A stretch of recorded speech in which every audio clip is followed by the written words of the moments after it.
10वीं की बोर्ड परीक्षा 2022 के लिए सामाजिक विज्ञान का ये मॉडल पेपर आप इसको लीग पेपर ही समझ लेना, क्योंकि 18 से ज़्यादा क्वेश्चन आपको इसी पेपर में से मिलने वाले हैं। और साथ ही आपको इसमें इंपॉर्टेंट क्वेश्चन बताए जाएंगे जो कि एग्जाम की दृष्टि से बहुत इंपॉर्टेंट है, और ये मॉडल पेपर आपको पूरा हल करवाया जाएगा। इसी वीडियो में आपको इसके सबसे सटीक उत्तर मिलेंगे। और अगर आप इस चैनल पर पहली बार आए हो तो जल्दी से इस चैनल को सब्सक्राइब करके बेल आइकन को प्रेस कर लेना और जल्दी से वीडियो को लाइक कर देना। उसी के साथ आपका पहला प्रश्न है वस्तुनिष्ठ प्रश्नोत्तर के आपके आएंगे। इस बार पता है आपको लगभग 12 क्वेश्चन आपके आने वाले हैं।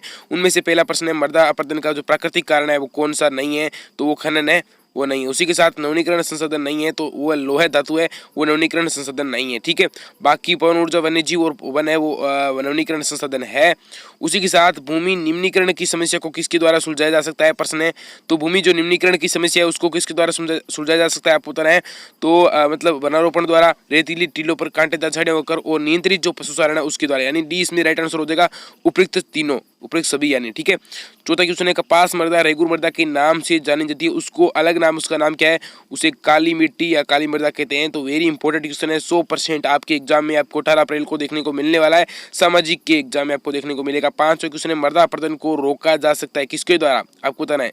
तो पट्टी, कृषि, समुचित जुताई और सोपानी, यानी डी इसमें उपयुक्त सभी है। ये तीनों कृषियों के द्वारा मृदा अपरदन को, यानी मृदा जो आपकी जाती है खेत से उड़कर, उसको रोका जा सकता है। उसी के साथ छठा क्वेश्चन है वे संसाधन जो किसी प्रदेश में विद्वान तो होते हैं परंतु उपयोग में नहीं ले जा सकते, उन्हें क्या कहते हैं, तो उन्हें कहते हैं संभावी संसाधन। ठीक है, इंपॉर्टेंट क्वेश्चन है, एग्जाम में कई बार आ चुका है और इस बार भी आने की पूरी संभावना है। ठीक है, उसी के साथ सातवां क्वेश्चन है नवीन जलोढ़ जो मृदा क्षेत्र होते हैं वो क्या कहलाते हैं, तो नवीन जो जलोढ़ मृदा क्षेत्र होते हैं वो कहलाते हैं आपके खादर, खादर कहलाते हैं। उसी के साथ आठवां क्वेश्चन है सतत पोषणीय विकास के लिए पृथ्वी सम्मेलन है वो कब किया गया था, कहाँ किया गया था, तो वो आपको रियो डी जेनेरियो में किया गया था। 20 का आपका राइट आंसर होगा, रियो डी जेनेरियो में जो पृथ्वी सम्मेलन है वो किया गया था। ठीक है, रियो डी जेनेरियो में किया गया था सतत पोषण विकास के लिए। ये प्रश्न भी आ सकता है सतत पोषण जो विकास है वो क्या होता है, तो वो भी मोस्ट क्वेश्चन है आपके लिए। और उसी के साथ आपका रेगिस्तानों की पूर्ति करने वाले प्रश्न यहाँ पर आपके आने वाले हैं। तो ये पांचों ही क्वेश्चन बहुत ही इंपॉर्टेंट है पहले पार्ट के आपके।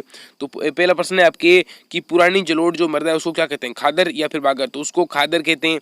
उसी के साथ भारत में राष्ट्रीय वन नीति 1952 के अनुसार कितने प्रतिशत भाग पर वन होने चाहिए, तो वो आपके 33% पर वन होने चाहिए, भारतीय जो राष्ट्रीय जो वन नीति है 1952 के अनुसार। ठीक है, उसी के साथ तीसरा क्वेश्चन है कपास की खेती के लिए कौन सी मिट्टी उपयुक्त होती है, तो वो काली मृदा हो गई। उसी के साथ जहाँ एक वर्ष या उससे कम समय में खेती न की गई वहाँ क्या कहते हैं, तो उसे प्रतिभूमि कहते हैं। ठीक है, उसी के साथ पांचवा क्वेश्चन है मृदा की ऊपरी परत जल के साथ बह जाती है उसे क्या कहते हैं, तो उसे चादर अपरदन कहते हैं।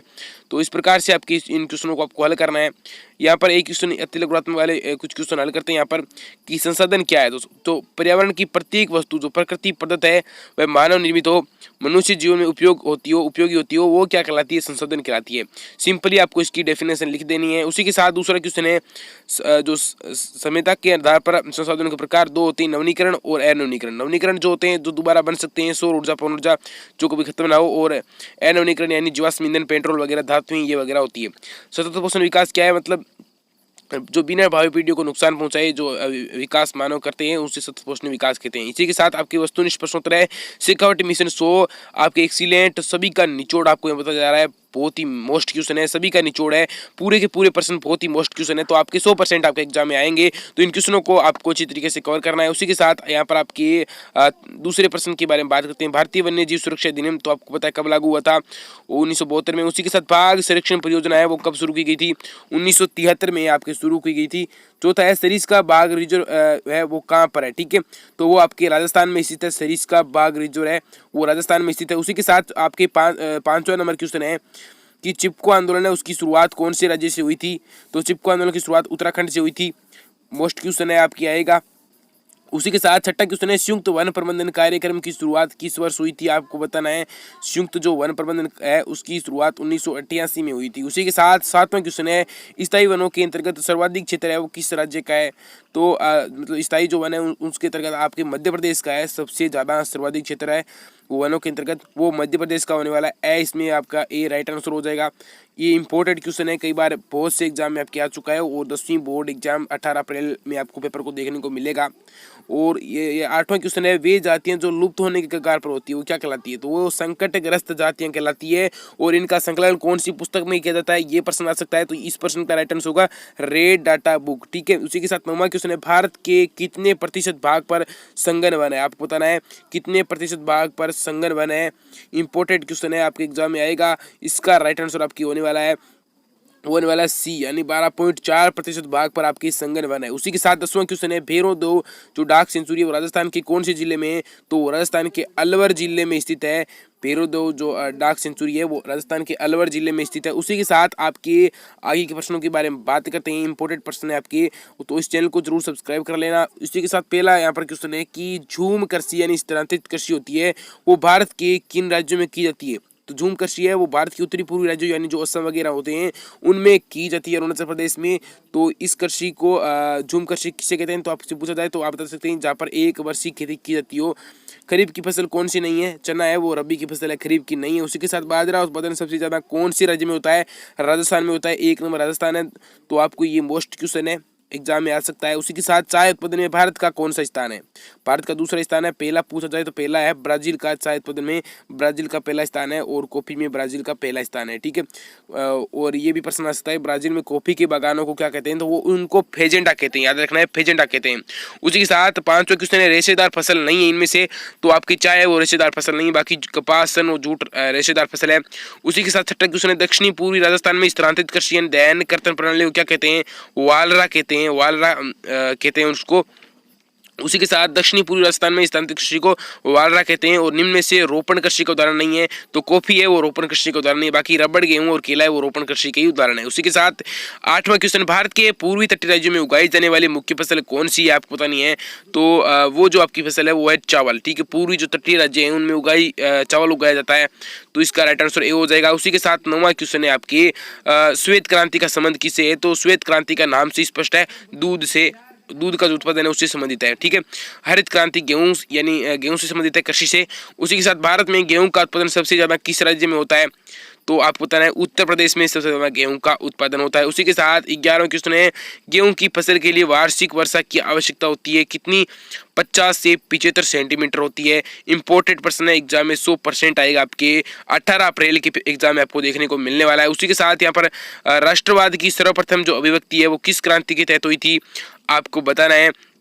जो राष्ट्रवाद की सर्वप्रथम अभिव्यक्ति है वो फ्रांस की क्रांति के तहत हुई थी। उसी के साथ दूसरा क्वेश्चन है, वियना शांति सम्मेलन कब आयोजित हुआ था? तो वो आपके आयोजित हुआ था 1815 में। उसी के साथ 39 राज्यों के जो जर्मन परिसंघ का गठन है वो किसके द्वारा किया गया था? आपको बताना है। तो वो जो है इस प्रकार से आपका दूसरे का राइट आंसर सी हो जाएगा, 1815 में। उसी के साथ तीसरा क्वेश्चन आपको पता है, जो 39 राज्य हैं उनमें जर्मन परिसंघ का जो गठन है वो किसके द्वारा किया गया था? आपको बताना है इसका राइट आंसर तीसरे का। तो तीसरे का जो राइट आंसर हो जाएगा वो हो जाएगा बी, यानी नेपोलियन के द्वारा हो जाएगा। उसी के साथ चौथा क्वेश्चन है, वियना सम्मेलन का जो अध्यक्ष था वो कौन था? आपको चौथा क्वेश्चन यही है। तो वियना सम्मेलन का जो अध्यक्ष था वो था मेटरनिक, अध्यक्ष उसका था। उसी के साथ आपका 5वां क्वेश्चन है, फ्रांसीसी क्रांति के समय फ्रांस के में किस राजवंश का शासन था? आपको बताना है कि फ्रांस की जो क्रांति हुई थी उसके समय कौन सा राजवंश था वहां पर? तो उसका राइट आंसर हो जाएगा बुर्बो, ठीक है। उसी के साथ 6वां क्वेश्चन है, कार्बोनेरी नामक गुप्त संगठन का सदस्य इनमें से कौन था? जो कार्बोनेरी नामक एक गुप्त संगठन था उसका सदस्य कौन था? तो उसका सदस्य था, आपको इसका आंसर बताना है। तो उसका सदस्य था मतलब जो सेपी मैथेस इसका सदस्य था। 7वां क्वेश्चन है, जर्मनी के एकीकरण का श्रेय किसको दिया जाता है? आपको बताना है। तो इसका राइट आंसर हो जाएगा बिस्मार्क को इसका श्रेय दिया जाता है। और मतलब नेपोलियन गलत है, यहाँ पर गलत ठीक हो रहा है, यहाँ पर बिस्मार्क इसका राइट आंसर हो जाएगा, सॉरी बिस्मार्क इसका राइट आंसर बी हो जाएगा आपके। उसी के साथ 8वां क्वेश्चन है कि मतलब किस देश का जो नारी का प्रतीक रूप मरियान है, ठीक है, मरियान है। तो कौन सा देश है? वो फ्रांस देश है जिसका नारी का प्रतीक रूप मरियान है। उसी के साथ 9वां क्वेश्चन है, एकीकृत इटली का सम्राट किसे घोषित किया गया था? तो एकीकृत जो इटली था उसका सम्राट इमैनुएल द्वितीय को घोषित किया गया था। 10वां क्वेश्चन है, जोल वेराइन संघ का गठन कब किया गया था? तो उसका आंसर आपको बताना है। जो जोल वेराइन संघ का गठन है वो आपके 1834 में किया गया था। उसी के साथ आपके जो ये इंपोर्टेड प्रश्न है 100% आपके एग्जाम में आने वाला है। उसी के साथ आगे जो इंपोर्टेड प्रश्न मैंने आपको बता दिए, उसी के साथ अगले प्रश्न के बारे में बात करते हैं कि महात्मा गांधी दक्षिण अफ्रीका से भारत कब लौटे थे। 1915 को लौटे थे। और आप इस डिटेल में प्रश्न आए तो 9 जनवरी को लौटे थे, आपको बताना है 9 जनवरी 1915 को लौटे थे। और 9 जनवरी को भारतीय प्रवास दिवस भी मनाया जाता है इसकी याद में, ठीक है। दूसरा क्वेश्चन है महात्मा गांधी ने चंपारण में खेड़ा सत्याग्रह कब किए थे। तो इसका राइट आंसर हो जाएगा सी 1917 में। बाकी चंपारण किया था 1917 में और खेड़ा 1918 में किया था, लेकिन यहाँ पर आपका राइट आंसर सी होगा। खेड़ा अगर अलग से प्रश्न आता है तो आपको 1918 लिखना है। और उसी के साथ आपका तीसरा प्रश्न है जलियांवाला बाग हत्याकांड कब घटित हुआ था। 13 अप्रैल 1919 को जलियांवाला बाग हत्याकांड हुआ था। जलियांवाला बाग है पंजाब के अमृतसर में जलियांवाला बाग हत्याकांड है। और यहाँ पर जो अंग्रेज जनरल डायर थे उन्होंने यहाँ पर गोलियां चलवाई थी, ठीक है। ये प्रश्न भी आ सकता है। चौथा प्रश्न है खिलाफत समिति का गठन किसके द्वारा किया गया था। मोहम्मद अली व शौकत अली के द्वारा किया गया था, जो दोनों क्या थे, भाई थे, दोनों सगे भाई थे, उनके द्वारा खिलाफत समिति का गठन किया गया था। और कांग्रेस के किस अधिवेशन में असहयोग आंदोलन शुरू करने की स्वीकृति प्रदान की गई थी। नागपुर का अधिवेशन हुआ था, नागपुर का अधिवेशन 1920 वाला अधिवेशन, उसमें स्वीकृति प्रदान की गई थी। उसी के साथ हिंद स्वराज नामक पुस्तक है, उसकी रचना किसके द्वारा की गई थी। महात्मा गांधी के द्वारा इसकी रचना की गई थी 1909 में, जब वो इंग्लैंड से दक्षिण अफ्रीका जा रहे थे, ठीक है। उसी के साथ सातवां क्वेश्चन है स्वराज जो पार्टी है उसका गठन किसके द्वारा किया गया था। स्वराज्य पार्टी का गठन किसके द्वारा किया गया था। इंपॉर्टेंट क्वेश्चन है आपके लिए कि स्वराज पार्टी मतलब पार्टी का गठन किसके द्वारा किया था। तो ये जो गठन है वो 1928 में किया गया था। आपके जवाहरलाल नेहरू के पिताजी थे मोतीलाल नेहरू और CR दास, यानी चित्तरंजन दास और मोतीलाल नेहरू के द्वारा। इसमें आपका राइट आंसर हो जाएगा। ये मोस्ट क्वेश्चन है, स्वराज पार्टी का गठन कब किया गया था। 1928 में मोतीलाल नेहरू और चित्तरंजन दास के द्वारा। CR दास का मतलब चित्तरंजन दास के द्वारा, ठीक है। आठवां क्वेश्चन है कांग्रेस के किस अधिवेशन में पूर्ण स्वराज्य की मांग की गई थी। लाहौर अधिवेशन था, कब आयोजित हुआ था। 1929 में आयोजित हुआ था। उसी के साथ इसके अध्यक्ष थे जवाहरलाल नेहरू, यानी मोतीलाल नेहरू के बेटे थे जवाहरलाल नेहरू, जो भारत के प्रथम प्रधानमंत्री भी रह चुके हैं। और ये सबसे युवा मतलब अध्यक्ष बने थे कांग्रेस के। और इसमें पूर्ण स्वराज्य का प्रस्ताव पारित हुआ था। उसी के साथ 9वां क्वेश्चन है गांधी जी ने किस स्थान से नमक कानून तोड़कर सविनय अवज्ञा आंदोलन शुरू किया था। दांडी से किया था। दांडी कहाँ है, गुजरात में है। और 6 अप्रैल को उन्होंने जो है ये कानून तोड़ा था। उनके साथ सरोजिनी नायडू भी उस समय मौजूद थी। 10वां क्वेश्चन है भारतीय गांधी व अम्बेडकर के मध्य जो संपन्न हुआ वह कौन सा समझौता था जिसके तहत दलित वर्ग को प्रांतीय व केंद्रीय विधान परिषदों में आरक्षित सीटें प्रदान की गई थी। पूना पैक्ट हुआ था, दिल्ली में आयोजित हुआ था। पूना में हुआ था पूना पैक्ट, जो कि डॉक्टर भीमराव अम्बेडकर और महात्मा गांधी के बीच में हुआ था 22 सितंबर 1932 को। और इसमें महात्मा गांधी और डॉक्टर भीमराव अम्बेडकर के बीच में संधि हुई थी, यानी पैक्ट हुआ था। उसी के साथ एक समझौता समझ लो आप इसको।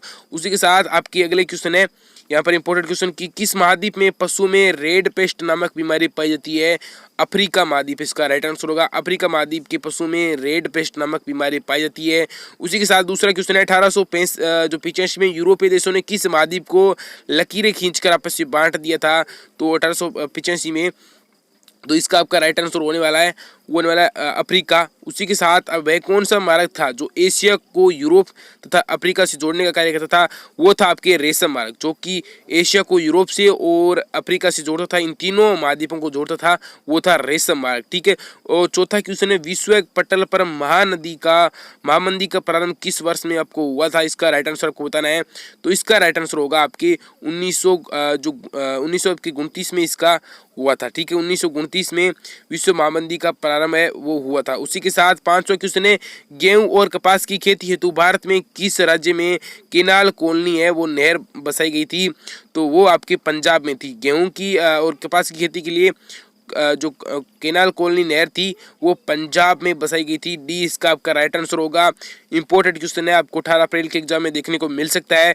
और छठा क्वेश्चन है हेनरी स्टेनली को किस महाद्वीप में खोज हेतु भेजा गया था। अफ्रीका महाद्वीप में भेजा गया। सी इसका राइट आंसर होने वाला है। उसी के साथ 7वां क्वेश्चन है वृत्त उत्पादन प्रणाली के विख्यात प्रणेता कौन थे। हेनरी फोर्ड इसके प्रणेता थे। इंपॉर्टेंट क्वेश्चन था 7वां की वृत्त उत्पादन प्रणाली के विख्यात प्रणेता कौन थे। हेनरी फोर्ड थे। 8वां क्वेश्चन है कौन सा महाद्वीप 18वीं शताब्दी में विश्व व्यापार का सबसे बड़ा केंद्र था। बी इसका राइट आंसर होगा इंपोर्टेड क्वेश्चन है, दोनों के दोनों साथ में। और आठवां दोनों के दोनों क्वेश्चन आपके इंपोर्टेड है और इसका राइट आंसर होगा बी यानी यूरोप इसका राइट आंसर होने वाला है। उसी के साथ 9वां क्वेश्चन के बारे में आपकी बात करते हैं। 9वां क्वेश्चन है आपके, आप देख सकते हैं स्क्रीन पर। 9वां क्वेश्चन है आपके, अमेरिका में स्पेनिश मेनिको द्वारा कौन सी बीमारी फैलाई गई थी अमेरिका में? तो वो आपके थी चेचक। चेचक बीमारी फैलाई गई थी।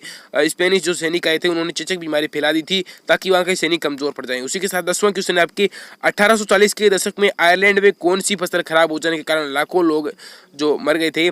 तो वो थे आपके आलू की फसल। ये वर्ल्ड हिस्ट्री का प्रश्न है, 100% एग्जाम में आएगा और ये सिविल सर्विसेज के एग्जाम तक आपके प्रश्न पूछा जाएगा कि आयरलैंड में कौन सी जो हुई थी क्रांति, तो वो आलू की क्रांति हुई थी। उस समय आलू की